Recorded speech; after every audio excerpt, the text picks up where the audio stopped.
Good. Hi, everyone. Welcome and thanks for joining us today for our June Lunch and Learn. I'm glad you could be here. I'm Julie Brown. I'm the Raptor Migration and Programs Director at HMA, and I'll be facilitating things today with Kat Lauer. She's our Engagement and Communications Coordinator. And we are very excited to welcome Kenneth Acuna Vargas and Randall A. Montoya Solano from the Ecovito Hawkwatch in Costa Rica. And this is a relatively new site to the Hawk Count Network, which started in 2022. And I am totally impressed with what their team has been able to accomplish. Really beautiful location, incredible bird diversity. I was able to visit last spring, and they're going to be giving us some background about the site and what they monitor there. And before we jump in and get started, I will mention a little bit about HMA if you're new to our organization. The Hawk Migration Association is a nonprofit that provides support to the Raptor Migration Monitoring Network across the Americas. There's about 200 or so Hawkwatch sites located throughout North and Central and South America that monitor migration in the spring and fall. And we promote education and the conservation of migratory raptors, and we archive all of that migration data on our database called hawkcount.org. And we are an active partner in the RPI, the Raptor Population Index, which is a program that provides conservation assessments and trends, trend analyses from those migration counts. So you can learn about everything else that we do at hawkmigration.org. We are recording today as usual and also live streaming on our Facebook page. And so you can view this or any of our past Lunch and Learn programs on our Facebook page or on our website. You can scroll down to the What's New section or under Events, the Events tab. We're going to continue to mute people just to avoid distraction, but you can connect with us certainly in the chat. We welcome that. So we encourage you to ask questions and make comments. Kat is going to be monitoring the chat window and then read your questions to our speakers at the end. And you can feel free to chime in and tell us where you're joining from today. And if you want to receive our e-newsletter and you don't currently, that goes out about twice a month. So you can put in your email and your name in the chat or send it directly to me, and we'll add you to that list. So I will turn things over to Kat so she can introduce our speakers.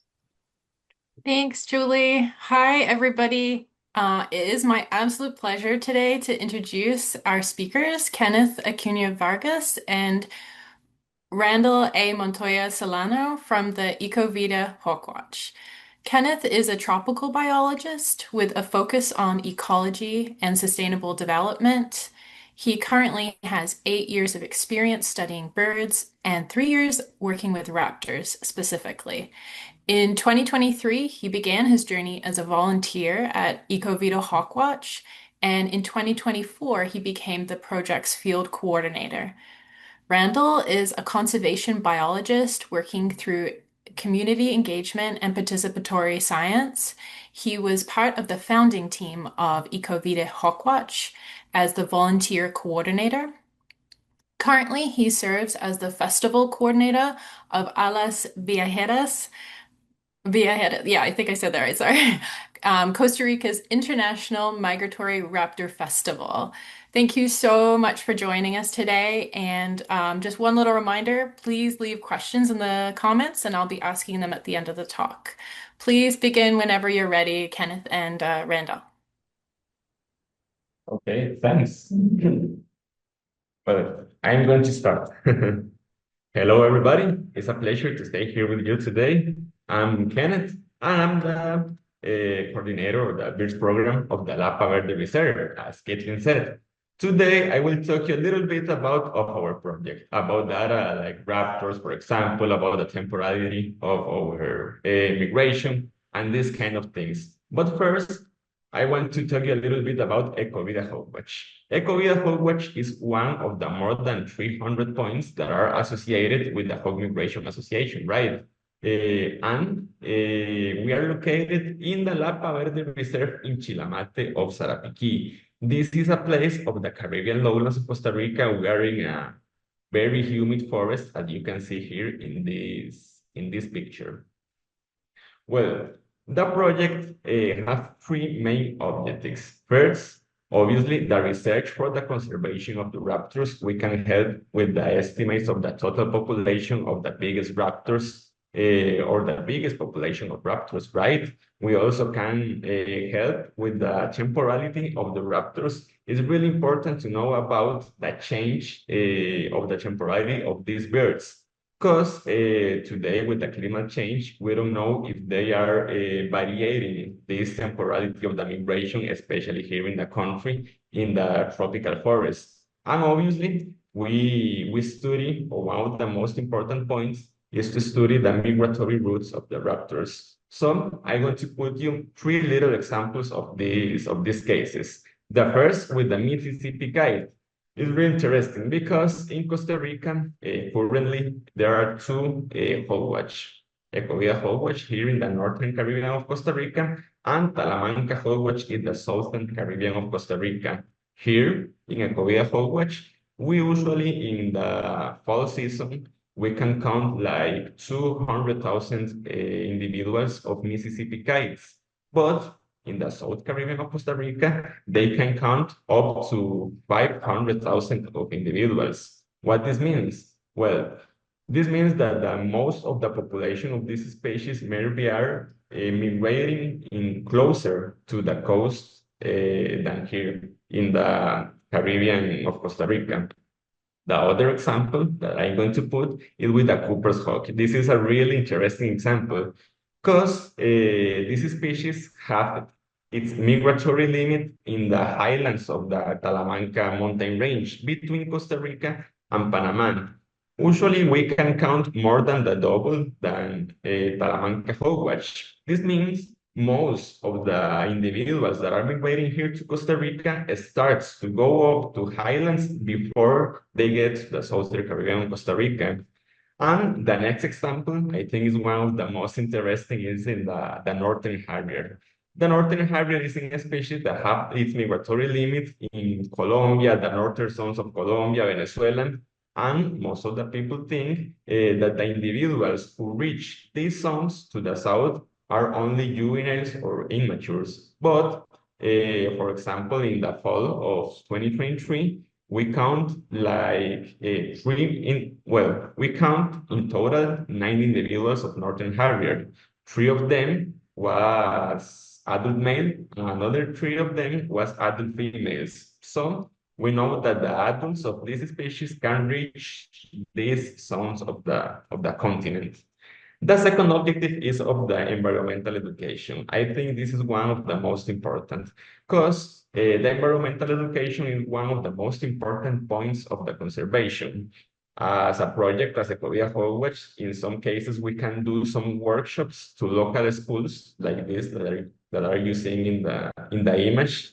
In these workshops, we explain the importance of the tropical forest or protect these forests to maintain alive the migration here in Sarapiquí. So I think one of the most important things of the environmental education is focus on the youngest people because obviously they are the future of the country and of the conservation. Also, in terms of environmental education, the last year we have the possibility to publish the first flight guide of migratory raptors of Costa Rica. Obviously, this guide is from open access for all the people who want. We have a physical version, like the picture, and a virtual version that is like a PDF. And the third objective is of the ecotourism. That it is really, really important because it's a way to maintain the sustainability of the project, right? It's like the way to maintain alive this project here in Sarapiquí. Today, unfortunately, we have a lot of association with another organization. The first And the most obviously is with the Lapa Verde Refuge because we are a project of the bird program of the refuge, and our tower or our observatory is in their facilities. We have some relationships with good relationships with three hogwatch in the continent, like Veracruz Viura Passes, for example. Talamanca Hogwatch in the past was Quecolde Hogwatch, you probably know with this name. And in the south, we have also relationships with Tropicus Colombia, that I think is the southern hogwatch here in the continent. Obviously, we have a great association with the Dallas Zoo. Randall is going to talk you a little bit about this at the end of the talk, especially in the terms of the festival. And the last one, I think one of the most important is with the Hog Migration Association, because all our data are in the hogcount.org page. So if you want to see some of our results of the last seasons, you can search it in this page. And well, now I'm going to tell you a little bit of the story of the Hogwatch. The Hogwatch started in 2022 with two pilot seasons, right? One spring and one fall. This is because they want to know if the point here in Sarapiquí is really good or not to see the migration. Well, in the first season, we can count more than 500,000 of individuals, as you can see here. And in the first fall, we count more than 800,000 of individuals. This was a really particular fall because we only can count 1 month, specifically October, due a lack of personnel. But as you can see, was a really great month. In 2023 was our first two official seasons. In the springs, we can count more than 600,000 individuals, as you see. And the fall was our best season at the moment, with more than 2.5 million of individuals. The peak day of this season, I remember, was from more than 400,000 of individuals, most of them swings and hogs. So it was really amazing this day. In 2024, unfortunately, we can't count spring due to the lack of budget. But the fall was really, really great because we can count more than 1.5 million. This year, we count on spring, right? We count more than 400,000 of individuals. And we hope this fall we can count more individuals, right? We expect a season like the 2023, something like that. Now, I'm going to talk a little bit of the migration because I know you maybe know this data. But when it's winter in the north, maybe you will know better than me. It's turned really cold, right? There's a really big lack of resources for the animals like food, refuge, water. And this is why a lot of birds decide to do a big travel to the south of the continent, in South America, to the Amazon forest, the Patagonia of Argentina, Andes, and other places. But to turn or to get to these places, they usually use four principal highways: the Atlantic Highway, the Mississippi Highway, the Central Flyway, and the Pacific Highway. Flyway, sorry. Why this is important? Because as you can see in this image, all of these roads meet in the center here in Central America between Costa Rica and Panama. All of this place that you can see here is the Mesoamerican corridor of the migration. And this is why we are in an important place. So we are here in this red star in the Caribbean lowlands of Costa Rica, in a place that is at 80 meters at sea level and with an average annual temperature of 29 grades. Yes, here is really hot. And well, I think the geography of Costa Rica is really, really amazing because we have two slopes, as you can see here, that I divide by a series of mountain range. We have the Talamanca mountain range, the Central Volcanic mountain range, Tilarán mountain range, and the Guanacaste mountain range. These places can reach up to the 3,000 meters at sea levels. This is really high. And as you know, the raptors doesn't like a lot to migrate in the highlands. And obviously, the sea or the ocean is not the better option to migrate. This is why we are in this point at 21 miles from the coast and 21 miles from the highest point of the mountain range, approximately. And as you can see here, all the raptors need to cross the Caribbean lowlands. It's like a bottleneck of raptors, right? This is why we are in a really important place for the migration of this kind of birds. This geography permits us the point to see this kind of shows of the raptors. I'm going to put you a little videos of our best day. This, for example, is from the 2022, our peak day. This was for Broadwing hosts, the Broadwing hosts, Hawks, sorry, the most of them. And you can see tricky vultures in some places. A quite large video, but I'm going to put you the most interesting parts of the video.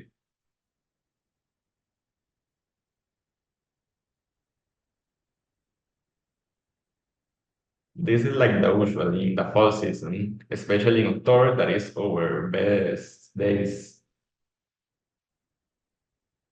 This is only an extract of a 20 minutes or a 30 minutes video. So imagine 30 minutes, the sky with a lot of raptors.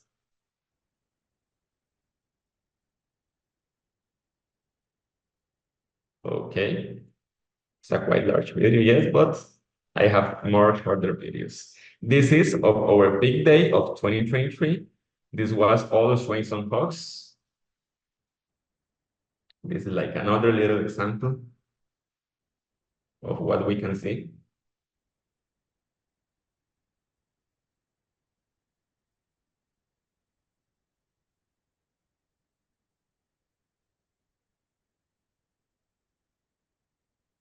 This is a video from the day after our peak day. We get to the tower really early in the morning to see how the raptors are gaining height using the updraft, right? So we can see this image of the Swainson hawks migrating above the tropical forest.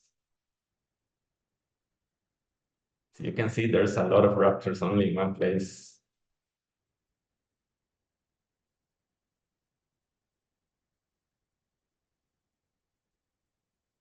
And this was a particular video because usually we have like a little canopy in the tower to avoid the sun, the water, and these kind of things.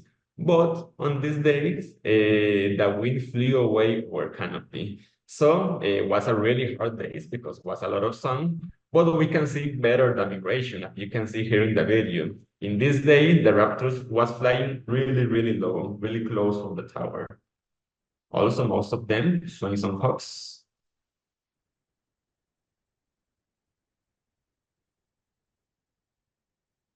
Well, now I'm going to talk you a little bit about our observatory. Our observatory is a tower of 12 meters of height. This is like 40 feet, I think. We have two platforms. The highest platform is for count raptors, right, for the monitoring. And usually we use the second platform to the group's attention. Obviously, in some cases, the groups can reach the highest platform they want.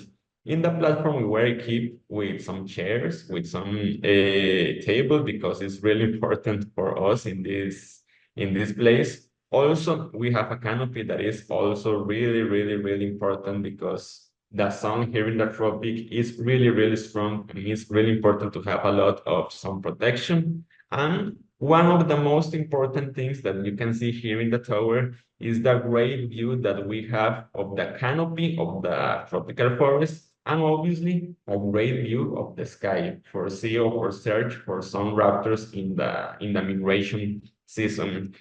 The tower is at the top of a hill, so it looks like we are more than 12 meters of height. It looks like we are like 50 meters or something like that from the canopy of the forest. In terms of materials, we are really great equipment. We have 5 8 per 42 binoculars, 3 10 per 50 binoculars that are really important. That 10 binoculars usually we do only for the scanning. It's better for a scan because you can see further distance. But to count the raptors, the 8 binoculars are really, really important because in some places we need to have the binoculars like, well, more than half an hour in some cases. So it needs to be a lighter binoculars for that. And obviously with a great or with a better view. We also have two scopes to help us to identify some raptors and to search the raptors that are really, really, really far away. That's our, usually we have at least 12 manual clickers, right? Because in some cases we need to count with 3 clickers in one hand, right? And usually there are like 3 or 4 people counting, so we need a lot of clickers. And one of the most important things that we use in the tower is the track Beleng app.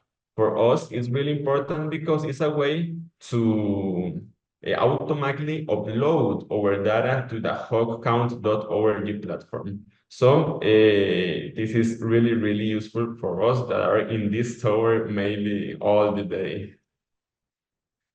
In terms of methodology, one of the most important things that we need to do is the constant scanning. If we're not scanning, we're not going to see any raptor, right? You need to see you need to see the sky all the day to see this kind of thermals. That is the one that we are usually searching. We have one official counter. This is really important in methodology. And we do the estimate of the raptors with clickers. We can count by 1, by 2, by 5, by 10. It depends of the size of the group, right? It's like a standard methodology of the whole counts of the continent, right?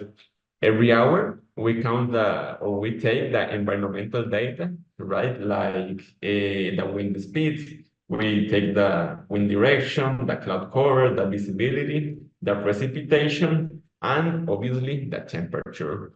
All of this data go to a big database that is hogcount.org.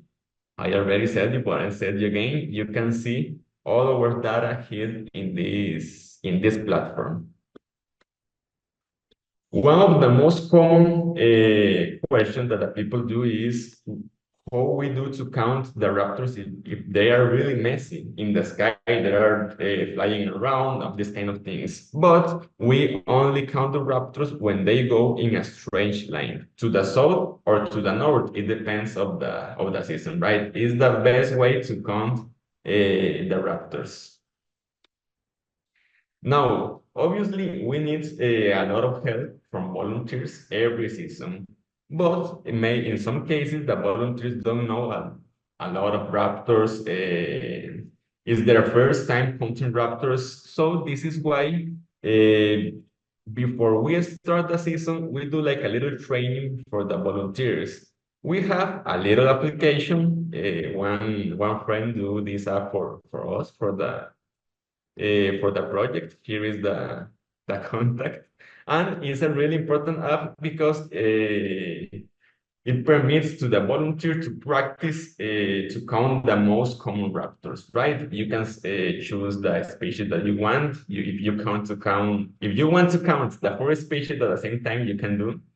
You can choose the grade of visibility, and also you can choose the difficulty. Obviously, at more difficulty, more raptors in the screen. So I'm going to put you the video to give the example. In this case, it's our Mississippi guides and Swainson Fox that people are doing an estimate with the clickers. We put it in a screen. And at the end of the raptors, you can choose or you can put the quantity of raptors that you can put. We're going to see in the example.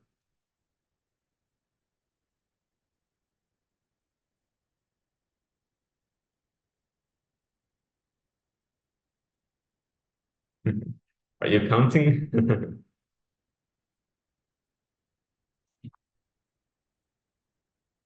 Okay, this is the last.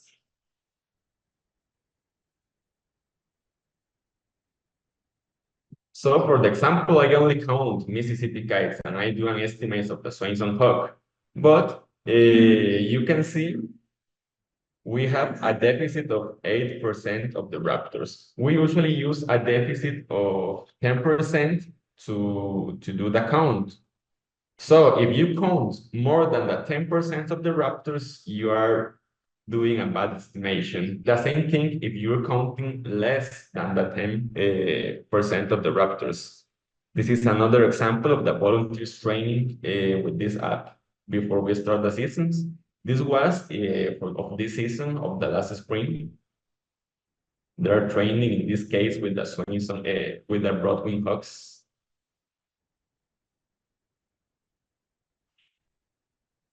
And they are doing their estimates, right? Okay, now I'm going to take a little bit about the raptors of the refuge. Really, really fast, only to know about that. First, I'm going to give you special data. Here in the country, there's a total of 57 species of raptors. But in the Lapa Verde Reserve, we have registered 44 species of these raptors. This means that 77% of the raptors are registered here in the reserve here in Sarapiquí. So this is a really great place to see raptors. We have a lot of species, but I'm going to speak you about the more common species, right? In terms of the resident species of raptors, we do a classification in common raptors, fairly common raptors, uncommon raptors, and rare raptors. The common raptors are the raptors that we see almost the 100% up to date. I'm going to put you some examples, like the three principal vultures here of Costa Rica. We have the double-toothed kite, for example. The short-tailed hawk is one of the most common. Also, the gray hawk, the crested caracara is really, really, really common. The laughing falcon, the rosy hawk, and the two hawk eagles are really, really, really common in this place. Fairly common raptors are the raptors that we see between the 50% and the 75% of the days of monitoring in the tower. Some examples are the gray-headed kite, the barred hawk. This is a really interesting case because the barred hawk is a highland hawk, but here in most of the day we can see this species. The white hawk, bat falcon, for example, and the colored forest falcon in the two morphs, right? The light form and the dark form that you have in image. The uncommon raptors, we only have 4 species in this category: the white-tailed kite, the semi-plumeous hawk, the sun-tailed hawk is not too common as resident here, and the yellow-headed caracara. And the rare raptors are the ones that we see less than the 10% of the days. In some cases, we only have one report of these species. For example, the Harris hawk, we only have one report. We have some reports of the black polar hawk, the snail kite, crane hawk, for example, the bicolored hawk. Tiny hawk is quite rare here in the refuge. The great black hawk, we only have one report of this species. The common black hawk is really rare here, and one of the rarest species here in the refuge and also in the country is the slaty-backed forest falcon. So, in terms of migratory raptors, we do two classifications: the total migration and the partial migration. The total migration are these 4 species that we call like the big 4 of the migration here, because they represent more than the 99% of the data of, that we get every season. There are the turkey vulture, the broadwing hawk, the Mississippi kite, and the swing-tailed hawk. And in partial migration, we have some species could be really common or could be a little bit rare, like the osprey swallow-tailed kite, peregrine falcon. We also have the Hooper's hawk, the sharp-shined hawk, the hook-billed kite, the red-tailed hawk, the sun-tailed hawk, and the merlin. And the most rarest species are the northern harrier and the plumeous kite that is really rare here in this place. Obviously, as every watch, we have a lot of non-raptor birds. So this is a little example of one of the most beautiful birds that we can see from the tower, like the snowy cotinga, for example. and three species of toucans, a lot of swans, puffbirds, as you can see, a lot of tanagers. I think it's one of the most abundant birds here. All of these pictures that you see here are taken from our observation tower. So we can have a really beautiful moments with this kind of birds. Okay, now I'm going to take a little bit of how it's going the migration here in Costa Rica, in Sarapiquí. In the spring season is the one that we call our low season, right? We count fewer individuals, obviously, and in part, this is because they have more variable routes. And in this case, here in Costa Rica, this season is from February to the first days of May. Remember, the routes in this season are really, really variable.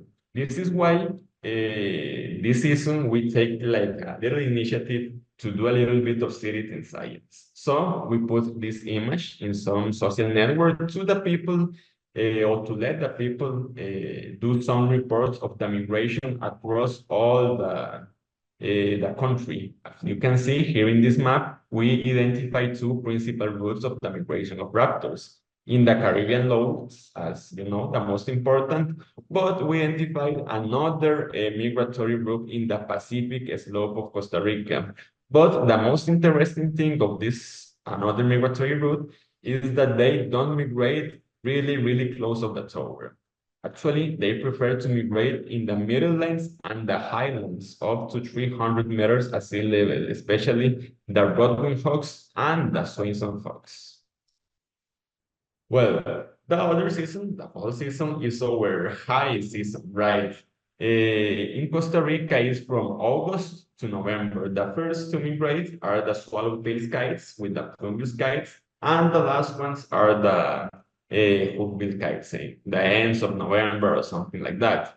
Obviously, we count more individuals, a lot of individuals actually, but in this case are mostly juveniles. In some cases, there are the first migrations, so more individuals and more juveniles.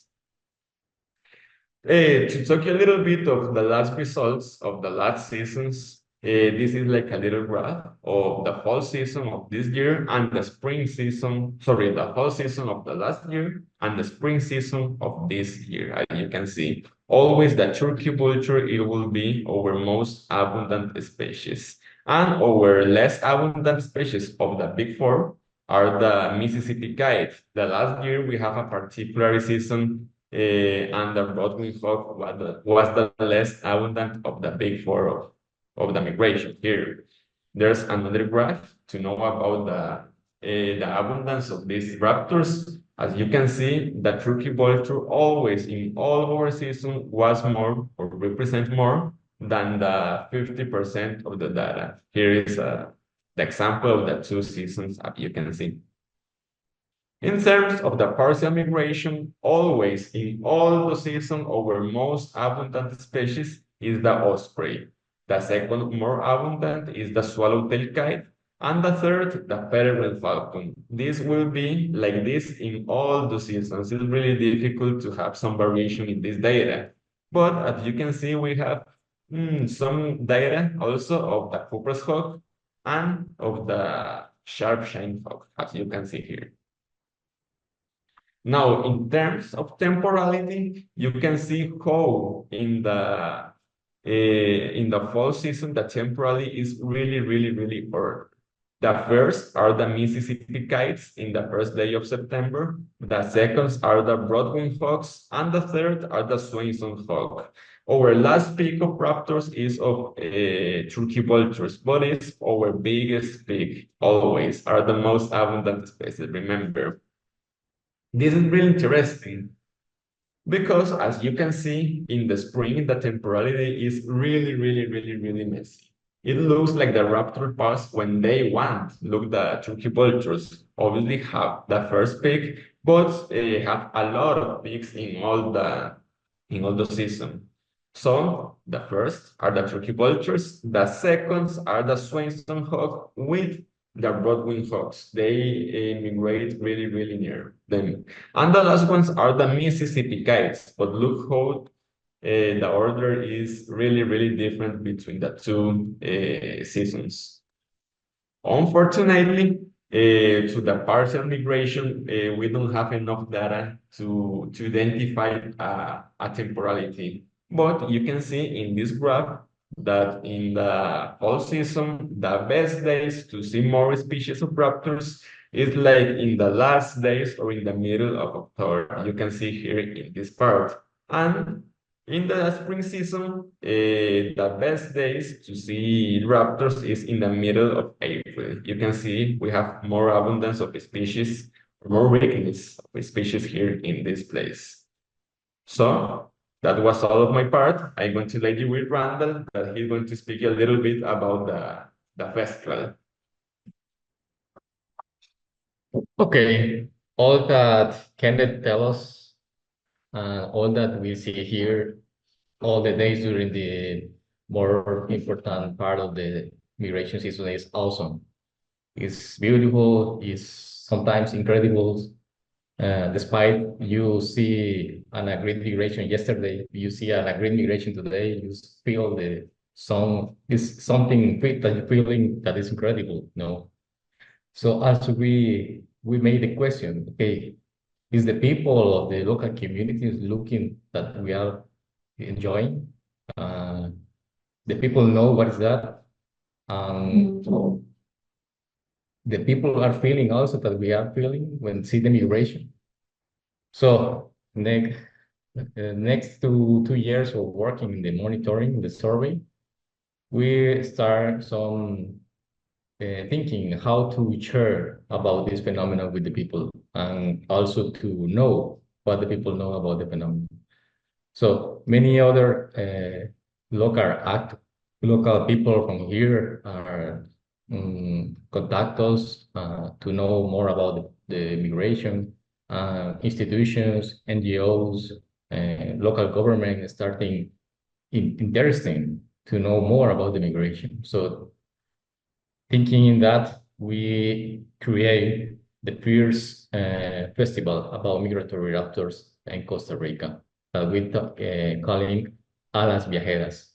Alas en inglés sería wings. That literally you can translate like a travel wings. Alas Viajeras, International Raptors, Costa Rica.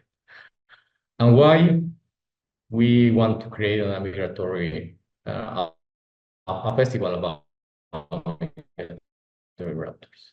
The first is that the raptors, and culturally, are very important for us. You know, from ancient Egypt with Horus, that is a god with the head of a falcon, and here in Costa Rica, for example, imagine that you are looking here pictures, are both eagles from the southern Costa Rica, pre-Columbian era.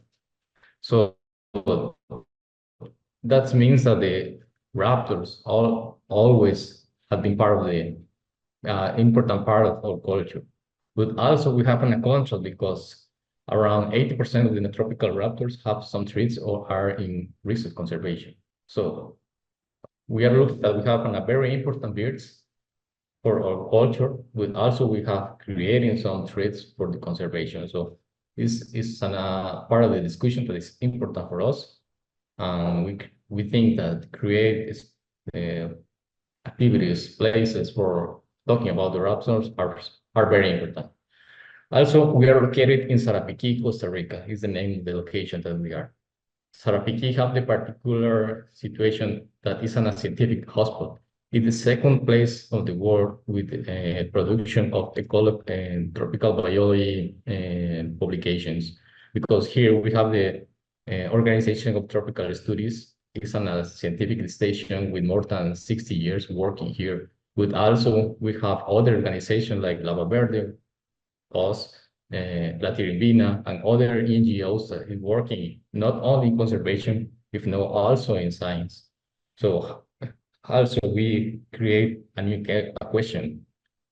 If we are here with a lot of production of information, is the people of Sarapiquí knowing about this information? They have access of the phenomenon of the tropical phenomenon that are happening here.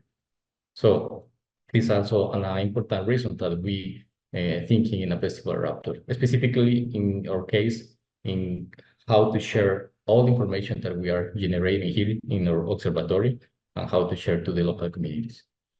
But also, migratory raptors in Sarapiquí are very important. Since the 90s, we have on a record that some organizations try to survey the migratory raptors in Sarapiquí. We are not the first. Before of us, other people try to get data for the migratory raptors in Sarapiquí. So that means that it's important in this location.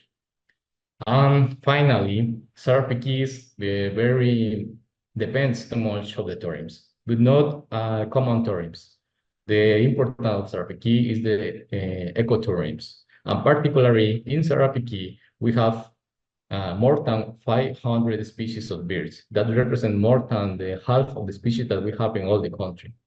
No? So it's very important place for bird watching. Many of the tourism that we have in Sarapiquí is for bird watching. But what's happening? So what we need that is that the highest peak of the migration is at the same time the low season of tourism. So that data was interesting for the organization of tourism of Sarapiquí and the local government because they thought, how can we use this information? No?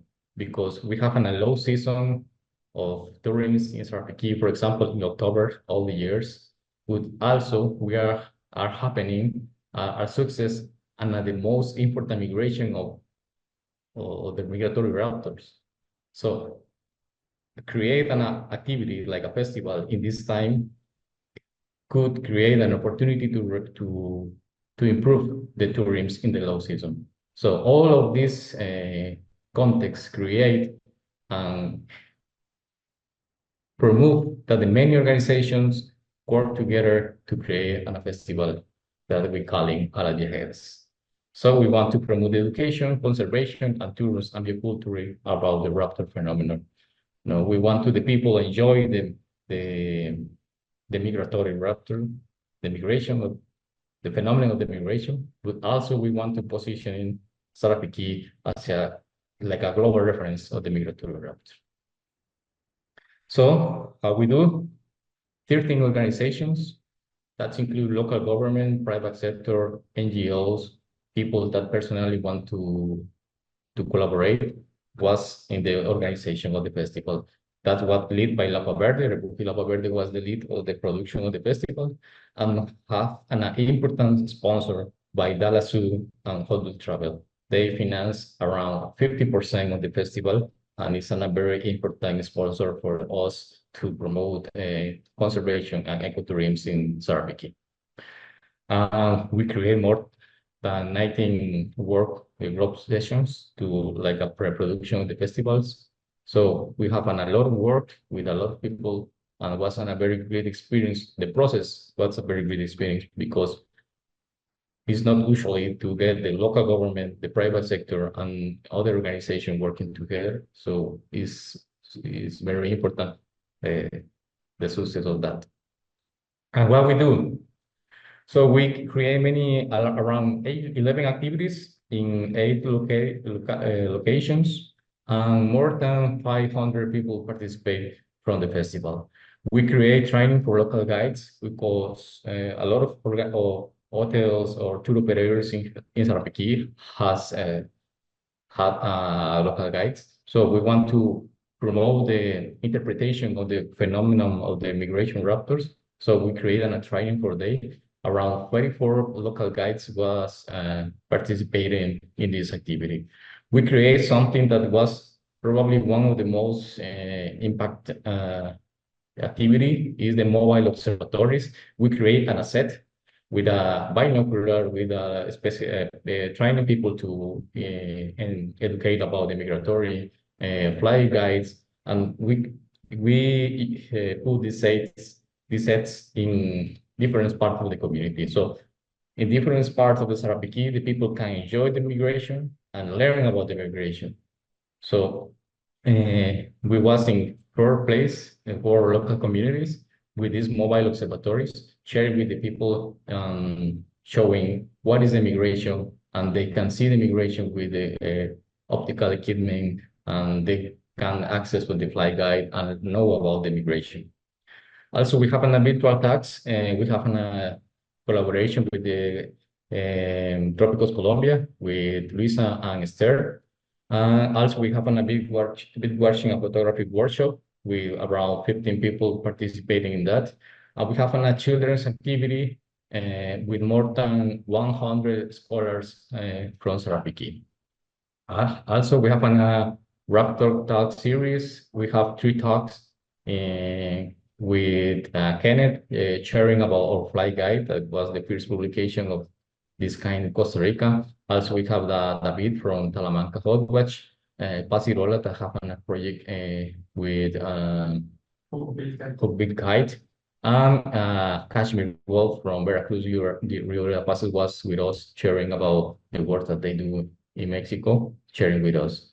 The main activity was the open house at Refugio La Verde. That is the place that we have the tower, and was a very good event with art, with music, with observatory mobile, with tours to the tower to see the migration, how the guys work with the survey. Was a very, very good activity with the participation, a lot of people of local communities. Also, we have the creating, like can I tell you before, we create with this festival the first Costa Rica flight guide of migratory raptors. We created a very good activity that we call Embedded Storybox, because we want to share about the migration, but also we know that the people have knowledge, have stories, have perception about the birds. So we create this box to get information to people that want to sharing us some stories, some poems. If the people want to tell us some story or some experience that they have with the birds, we have these stories in this box. We are using this story right now, we're using in the next edition of the festival to share all the expressions that the people have about the birds. What the impacts of the festivals? The first is the environmental awareness and education about the migratory raptor, the intersectoral collaboration in the private sector, public sector, and all the part of the community that was working with us. Community and tourism impact. We have a lot of visitation and other people who have benefit about that. Also economic and social benefits, because we, for example, create spaces from a group of women and others. For example, high schools have some place to create money for selling food, with a bingo, for example, and they create resources for the organizations. Obviously, scientific and cultural outreach was this festival have two important components, the environmental component, but also the cultural component. And here in Sarapiquí, particularly, this is very important because the cultural option, the access to art is very limited. So this festival also create an opportunity for the people, for the local people to enjoy something different in this part of the year. This was part of the production of A las Viajeras Festival. This was our sponsors, Dallas Zoo, Holbox Travel, Selva Verde, and the local government of Sarapiquí that collaborate us with a lot of resources. For example, the production of the flight guide. And what about this year? So we are currently working the planification of the second edition of the festival. We have some sponsors that confirm again or help. And we want, as our name say, we want that this festival was international, not only with the participation of other people for example, sponsors or other observatories like Veracruz or Colombia is participating with us, but also we want that the people of other countries visit us. So for this edition, we have a travel operator working and making promotion of the festival, because they want and are trying to helping with us that this festival be on a tourism interest So this is we are very proud because now the an operator is offering our festival to the world. This is our social media. If you want to follow us, that's very helping for us. You can scan our codes. We have the Ecovida, that is the main page of the Lapa Verde Reserve. You can know not only about migratory raptor, if no, also you can know about other projects that we have. Ecovida Hotwatch is the perfil of our observatory, and Alas Viajeras, the Instagram of our festival. So in this part, we need to say thank you so much, first, for the invitation. We are very proud to be part of this series, to tag series, and all the people that are connected today with us. Thank you also for listening us. And we are ready here for answer some questions that you have. Thank That's you it. so much, Randall and Kenneth. That was incredible. It's like a whole different world to us from, North America. So we do have some questions in the chat that I'm going to try to get through quickly. Um, the first one is more a comment, but it's from Bill, who says, "Hello from Paso Robles, California.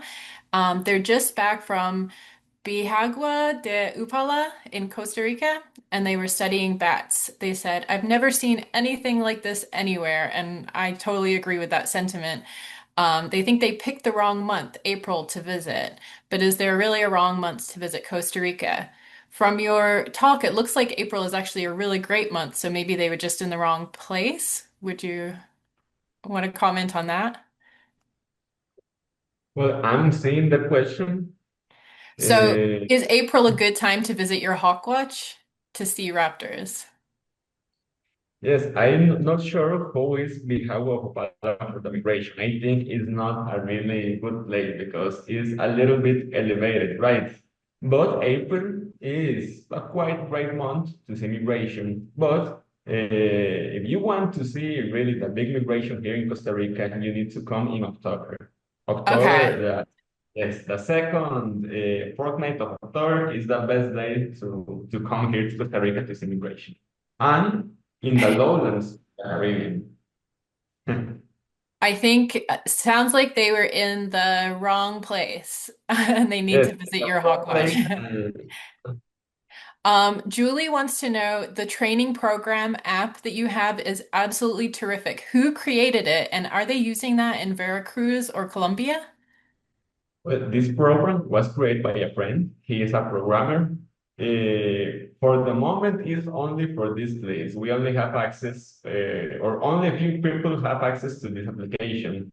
I'm talking with this friend to do like open access application to all the outcomes can use it for the training of the whole, which I think is really, really important to have an app like that.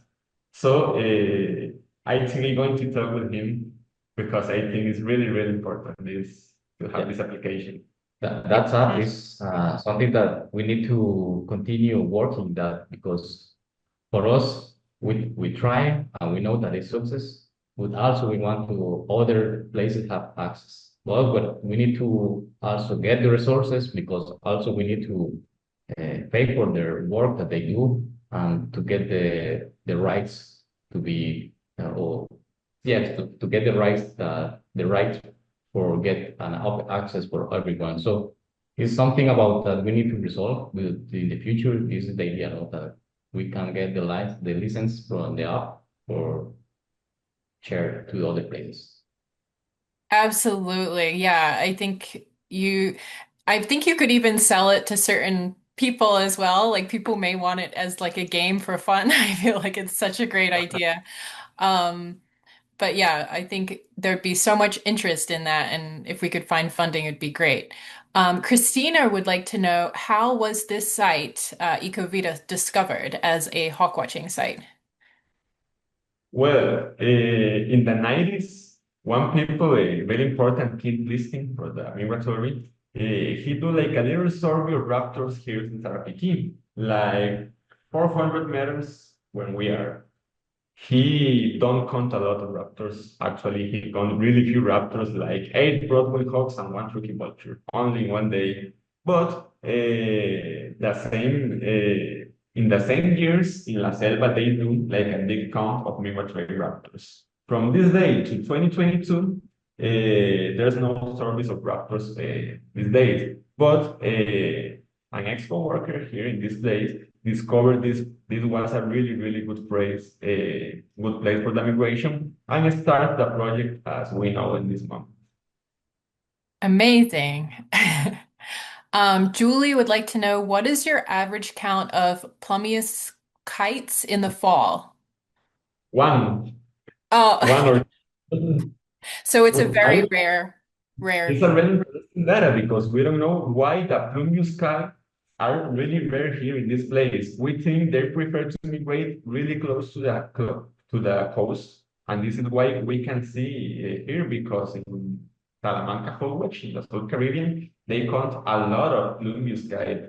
So maybe the reproduction place here in Costa Rica, or one of the most important reproduction places, are in Caño Negro Reserve. This is in the north part of Costa Rica and is like a little bit near or is nearest from the coast, like us. So we think the most probable thing is that they are migrating really close to the coast, really far away from us.